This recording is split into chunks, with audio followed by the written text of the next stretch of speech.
Have I ever told you that I was almost kidnapped when I was in Iran? What? Yes. No, you didn't. I was almost kidnapped. What happened? And I 100%, I mean, I need to tell you what happened. Yeah. But I think I'm very lucky that I'm now today here. What the? How long ago? When did this happen? I was 20, I think. Wow. And now I'm 18. I mean, like, you just calculate. So what happened? So let's say hello. Oh, hi everyone! I forgot you were there. No, I didn't forget you were there, but hello everyone. Welcome to this episode of Playing with Fire. Today I'm gonna tell you about my experience of almost being kidnapped in Iran.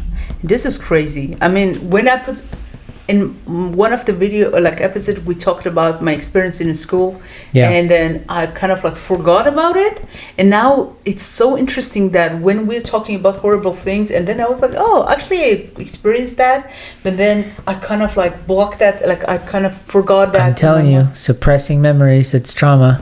I mean, it was trauma. It was. Obviously. So tell you what happened. So I was almost 20 years old, maybe 18, 20. And then I was in one of family friend's house. I don't remember why I was there, but then I supposed to come back home, and we supposed to call. At that point, we didn't have something like Uber, but there was taxi phone. We could call them, and they would come. I don't know if you had something like that. You just call, and it would be taxi coming. Yeah, like a taxi. Yeah, and then what happened is. We called, it was weekend, and they said we don't have any taxi, we don't have any car. And it was getting dark, it was evening, and it was actually if I go to the main road, it was the neighborhood was the last neighborhood in the city, when after that you would just leave the city. Was it a big city? Yeah, it's very big city. It's a big city. But that was imagine end of the neighborhood, and we were living in the center. So I needed to get a taxi from there, and then drive all the way to get back to the center where we used to live. And then I had my phone, and I remember I walked to the main road to find a taxi or whatever. Just giving you some idea what happened in Iran. Many people just, any car passed, you can just say, hey, are you going straight? It doesn't need to be a taxi. There used to be a thing here in America too. Yeah? Hitchhiking. It's you put out your thumb, and some people would give you a ride. Exactly. Other people would pick you up and kill you. So what?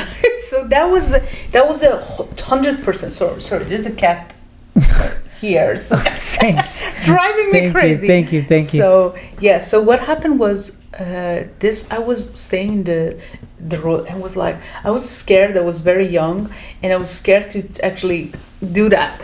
And then there was this young guy. He had a store, and I thought if a guy actually get me a taxi or car, that driver would feel oh, that was her brother, or family. They know my car plate or whatever. They wouldn't hurt me, or nothing would happen. Yeah. So I asked the guy, hey, can you? And that was again totally normal. If a girl, it's I was so young and scared that it's gonna be a problem. And the guy was yeah, sure.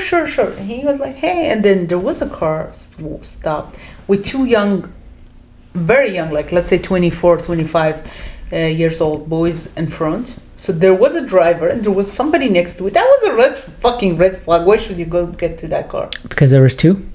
Yeah, I shouldn't. I mean, that's that's.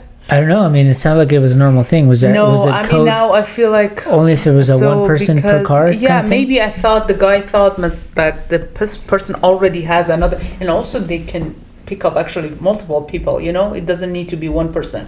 I could get in the car, and they could get somebody else. Yeah, maybe. So it's not just your taxi. So maybe we thought that the person in front is somebody else. And I got to the car, and then they start driving. They kind of looking at each other, looking at me in the a mirror, and I was what the fuck is happening? So I called my mom.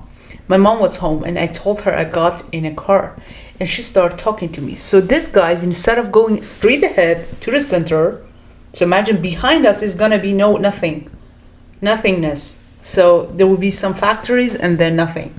Right. That's out of city. So they went a little before, and then they turned around. There was a big hospital, and I was why are you going? And they were And I hold my phone. I was like, "Hey, where are you going from this way? You need to go straight ahead." And they were like, "Because this road is blocked. We are going around this hospital to go from other road. But going around meaning you're turning back. So you understand? I'm going this way, and I need to go that way. But they turn around, come to the road again, going back to nothingness." It sounds like they made a U-turn. Exactly. But then not like just U-turn in the same place, because if they do U-turn, So they I weren't would trying to like, be what the obvious. fuck? They went to Oh, go they're to being another. sneaky. Yeah, they They're were being like, this road sneaky. is closed. We go like, oh, another road's closed. but the U-turn was so big, so you wouldn't understand it's Yeah. a U-turn actually. Yeah, I And see. specifically if somebody didn't know the place, but I knew the place because we used to live there. And that was a couple of years that we left that neighborhood and we went to the center. So these guys, they went to the other road and then they start to drive toward the nothingness. And already we arrived to the place that there was no any houses. In other side of the road was nothing. There was like this farms and whatever. This side still there was some houses. So that was my last hope. That was your. And I was like, "Hey, where are you going? Where are you going?" And the guy was last driving. chance. The other one turned around. But I 100% believe that was their first time attempting to do something like that, because they weren't professional. They didn't know how to do. They were kind of nervous doing whatever. Kind of like I feel like it was their first time trying to do that. So the guy next to the driver turned around. Hey, was trying to calm me down. That was obvious that's what happening, and it was like, and I was super lucky because the car was old car. So when do you have a nice car, you could just lock the doors, or if they were professional kidnappers or whatever, they would take off the lock. You couldn't open the handle, so you can. Yeah. So I could open the door. I actually opened the door, and again, that's why I say I believe they were not very professional in what they were doing, because instead of in that case you would drive actually faster because the person cannot get out. But then I actually put one of my foot on the floor, on the ground, so they slow down. Fuck. Instead of, so remember my shoes were like a tire on the floor. Holy shit. And I didn't care. I was like, I'm gonna jump. I didn't care. So this other guy was trying to hold me, but then the driver scared because he didn't want to hurt me. And then, but there was no people. Panicking. Imagine there was nobody. So, and then there was this something between the road and the houses that I saw. Yeah. Like, this canals channels that they put, like it's for rain. It's not the big one, very small one. Like you could, you could jump, but it was a big one. So what I did when I put my feet on the floor and they slowed down, that was the time I was like, you need to jump. Chance. I jumped. Your little voice said, yeah, go. I was like, fucking jump. And I jumped. I hurt my elbow. But then I didn't stay. I was like, he's gonna get out and get me, and there is nobody. So I start running to one of the houses, and they start saying, bitch, whore. They were calling the people in the car? No, the guys. That you jumped out of? Yeah. And they start calling me whore or whatever. And then I ran toward that house, start screaming and knocking that door. So there was this lady opened the door. And interesting, again, if it was here, maybe you were scared somebody knocking. So it was like, call the cops. And they ran away. I didn't get their plate. I didn't get anything, but I saved myself. So at that point, that lady, I called my mom. And then they called the real taxi, actually, to take me back home. Wow. That's crazy. Yeah, that was one. I mean, that's the first time actually I'm telling it to somebody. I don't remember telling this story to anybody, because it kind of like, you're also ashamed of what happened because you feel like it was your fault. Why did you get that? Why did you get to that? I mean, there was nothing it else wasn't I your could fault. do. Yeah. But now at that point you were like, you can make a better and smarter decision than getting to that car. That's why I was kind of like blaming myself. I never told them. Sure, but it also sounds like it was a common thing, and that's why you did that, because it was a common thing. Everybody, still they are doing that in Iran. You could get, instead of taxi, they just get any random car. If you want to say, talking about stupid decisions, I had a interesting, funny scenario happened to me when I think I was probably like maybe 23, 24, maybe younger, maybe 22, 21, I don't know, but I was super young. And hey, I'm still young. What the fuck am I talking about? You're just 18. We're 18. We stopped there, yeah. I was driving, and I don't remember where I was driving, but Mom always till this day, she says, don't pick up any strangers. It's like, we don't do that anymore. Like, that doesn't happen, like hitchhiking. But she somehow always says, don't pick up any strangers. Don't give rides to strangers. I don't think she means, like, don't pick up people off the street who asks you for a ride. Maybe she means, like, don't trust people you just talked to that you kind of befriend and then they ask you for a ride. Like, don't trust those people because they're too new. Like, just don't trust them. I think that's what she meant. Anyway, so I was driving somewhere. I don't remember where. It was probably like, I don't know, in the evening. And I was... How old were you say? I think I was in my early 20s, 21, 22. And I was going from a main street to a highway. And as I was about to turn, and this guy on the corner, he like waved me, this older guy, he waved me down and he's like, hey, can I get a ride? And I was thinking like, I didn't say anything. He's like, I just need to go like right there. He made it sound so easy. It was like maybe a quarter mile from where I was going. And I started thinking, well, I'm going that way. It's not that far. What's it gonna hurt? I can give him a ride and just drop him off right there. I'm already going that way. Stupid. I'm like, okay, sure. I let him get in the car. And we drive. As we're driving, he's like telling me where to go. Okay, go here, go there. We get off the freeway, about a quarter mile. It was around the place and area that he said he was going. But as soon as I get off the freeway and I like went towards the area he asked me to go, out of nowhere, like just like in the movies, out of fucking nowhere, police cars surrounded my car every direction. Like a lot of cars just stopped me in every direction. There was police cars everywhere. They all got off with their guns, pointed at us and at the passenger that I picked up, and they started yelling at the guy to get out of the car. And I was so confused. I was like, what the fuck is happening? What? Like, just suddenly all this stuff is happening. So I didn't do anything. I was just like I didn't know what to do. Luckily, the police were after the guy, and the guy had already gotten off the car, and the police started directing him away from me. And the other police who saw that I had, maybe they saw me picking him up, or I don't know, but they saw that I had nothing to do with whatever they were looking for. They started directing me to leave. They were like, go, like, get the fuck out of here. So I was like, okay. And I just drove away. Wow, and where was that? That was in my hometown. So, Porterville.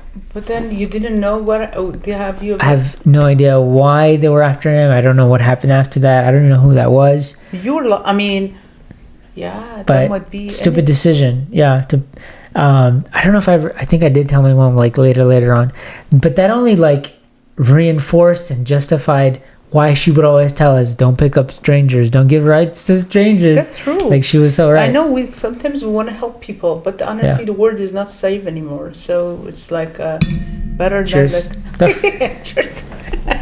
Cheers. Cheers. Not because the world is not safe, but because we have to be aware I don't think it's safe anymore. But then I kind of feel like there are certain people. I was a rebel all my life. I am a fighter. You're still a rebel. Yeah. So I'm not. I mean, when I say fighter, I'm not like beating up people. I feel like I don't let people take advantage of me. Yeah, take advantage of you. You defend yourself. You stand up for yourself. First of all, I'm a good person. Yes. I'm a good citizen. Anyways, so I'm a good person. Future politician, just kidding. Yeah, and I always, whenever there is something that I need to make a decision to get something good for me, benefit for me, but it might have a small hurt people. I decide I don't want that benefit. I don't want it. If it's money or whatever, if it hurts people. So many times happened in my previous job, actually, there was a time that I needed to make a decision. They were actually firing, downsizing. And I knew I'm already leaving from Greece to here. But then I was like, I had this colleague that was like, if they fire her, she doesn't have visa. But if they fire me, I'm okay. It's okay a few months without job, and then I'm leaving. Still, it was losing some money a few months. But then I went to HR and told them, hey, guys, if you want to fire somebody from our team, I can be volunteer to be first. And they were really, I was like, Shocked. what? I was like, we're human, we're connected. Now, I didn't tell them. In my mind, it was it. And it was interesting because we were the last team actually. And until the end, I was there, I had my job. But then I always feel like I'm a good person. I'm not a bad person. I want to be a good person. I know I also, it's kind of ego, even wanting to be good and people think that you're a good person. That's kind of like ego. You want people to feel. Sure. Yeah. But and at least it's better than being a horrible person. Yeah. But then when somebody want to hurt me, that person need to be very asshole. You can't hurt me because everyone around me know I am a giving person. I don't care about money. I don't care about anything. Whatever happened, if there is something now, somebody come in and say, "Hey, I can change his life, or I can give you $100,000." But then I know that $100,000 doesn't change my life, but you're changing your life might be your dream. I say, like, give him. I don't care, and I always do that. So if somebody want to hurt someone like me, I feel like they need to be very assholes. So that's the time I don't have any. That's the time that they will see my fighter face. Yeah. So I will show them they're wrong. So going back. Yeah, and before you continue, that means there's a saying about that, which I relate. It basically means don't mistake your kindness for weakness, because it's a mistake. Because that's not the case. Kindness is not weakness. It's actually your strength. Yeah, some people think that way. But then going back to what we were talking, I remember my sister told me, so I always was this fighter. I always was fighting for my right. If somebody was trying to take advantage of me, I never was that quiet girl. In my culture, in Iran specifically, I'm a Kurdish Iranian person, so we had also a little bit more traditional things. Like, for example, it's a shame for a girl if I go and say, yeah, somebody touched me, he tried to kidnap me, he tried to rape me, that's a very big shame. So they wouldn't say it. But I was like I would say it while it was it didn't look good. So I remember my sister told me, if it was me, my older sister, and if it was any other girls in that car, they would kidnap her. You are a fighter. And I would that's true, because I was like, I'm gonna jump. And I know I had friends, she would be just fainting, crying or something. And then when you see those shit can happen to people, and then you remember we talked about parallel words, like simulations, and then the possibility of like we're leaving and then we're creating another possibility. Yeah. And sometimes when I think about that point, I was like, maybe I was actually kidnapped. I was even killed at that day. And this is another reality. An alternate reality. And this is scary, Parallel the world can universe. be very ugly, and people can be like, and I don't know what was the plan. I was like, it's so crazy how people can think. I was like, hey, let's go. There's a girl who can just. And that's crazy. Yeah, sad and crazy. Another fun fact. I think I almost, if not almost, got kidnapped. There was an attempt. Someone tried to kidnap me as well, and I didn't realize that was happening until years later. I realized like that was not normal. That's not something that people do. Somebody was forcefully free therapist. Tell me about it. How did you feel? I was gonna say this whole thing. Like, is it therapy? If nothing, this is therapy for us. Exactly. First time talking about things. Yeah. Oh my god. So back in the day, I think I was probably like 12 or 13. In those days, I've always had older friends. I had friends my age, but I always had older friends 10 years older than me, so never in their 20s. And never. I wouldn't let my kids do that. I don't have kids, but yeah, I happened to grow up in a particular type of environment where that was normal, and it was just part of the environment. But so I had older friends, and one of the things we used to do with my siblings that were near my age, we used to go to church on Sundays because we had to, but sometimes we would sneak out of church while the service was happening. We would sneak out of church because the neighbor of one of the churches we used to go to was a liquor store, which had video game machines, the old school video arcade machines. And so we would sneak out of service, and we would go play video games in the liquor store. And so it was a normal thing. A lot of kids would do that, and we were there. Well, I wish maybe because I suppressed that memory, I wish I remembered who that person was. I just know that person was a normal, common person that used to hang around our circle, who was a lot older than I was, and but he was a friend of my older siblings, and he was a friend of the older friends. So he was always around. I remember he was always around. He was kind of like a person that normally I would have trusted. But that particular day, we were playing video games, and this older man, young man, however old he was, he kept telling me, "Hey, let's go somewhere." I can't remember where, but hey, let's go over here. Let's go. He kept asking me to go with him, and I was like, "No, I don't want to go." I think I was just drawn to the video game. Maybe had he caught me in a different time and I was bored, I might have just been, because I trusted him, I might have just... How old were you? I was like 12, 13. Still a kid. But this other person was like 18, 19, or 20. Like, he was much older. But he kept persisting, "Let's go." And I was like, "No, I don't want to go." So he started grabbing me and taking me. And I immediately, something told me like, okay, that's not normal. Like, don't trust him. Suddenly I was like, no, don't go with him. No matter what happens, don't go. So I grabbed a hold of the video game machine. They used to have like joysticks and buttons. I grabbed a hold with both hands of the machine, and he pulled me. He kept pulling me, and he kept pulling me. And the store owner, like, nobody said anything. He was just like yanking on my legs and my torso to go with him. And I was like, no, I don't want to go. I don't want to go. And he just kept pulling me to go with him wherever he wanted to take me. And he finally gave up. I remember my hands like hurt from holding on so tight. Like, I knew if I were to let go, I was probably going to be in trouble. So I knew, just don't let go. So I didn't let go. And he finally gave up, and he let me go. And so I stayed in the store, and he left. Did you ever tell anybody? Like, I didn't. I should have. What the fuck is wrong with us, man? Yeah. I don't know what is this. It's about parenting. Why don't they gain the kids' trust and that they don't share? I'm sorry. I know it's drama. It's coming back.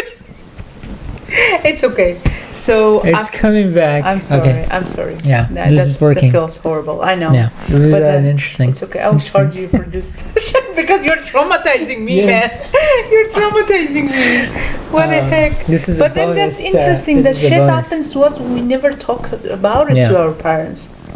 And the reason is the parents, they need to kind of sit down with the kids, make them, I don't understand. But then I have some experience that I never shared with my mom. I never shared, there's some stories that I later, when I was like much older, I told some friends, and it was like, why? I never told anybody this.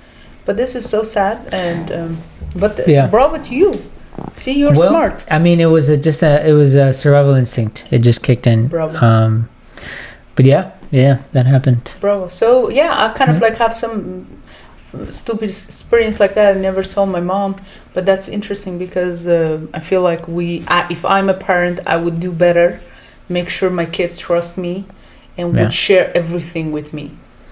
Not being afraid of judgment and feeling like, oh, why did you go there? Why did you sneak out of the church? And when playing, video games, that's your fault. So that's I would make sure that my kids trust me, and no matter what, they can share whatever they want to do. Because now I feel like maybe they could do a better job, so we could share. We were always blamed for whatever happened to us. Yeah. But guys, and please, I'm hoping that you never experienced something like that. But if you experienced such thing, please let us know. And have you ever told anybody? And is it just us just kept all these secrets and bring it here to playing with fire? And I mean, we're playing, yes, at least here we can talk about it, and let us know. And to this video, this episode is gonna be shorter, so it's a bonus little extra for you. Just let us know treat. How do you feel and what did you experience. Hopefully you didn't have any of this experience. Have a great day, night, whatever. Yeah, enjoy the rest of your day, whatever time you're watching this. I'm sorry. I'm really sorry. Oh, don't be, because I mean, I know so nothing happened, but even feeling like. I mean, I'm sorry that you went through that. Yeah, I know.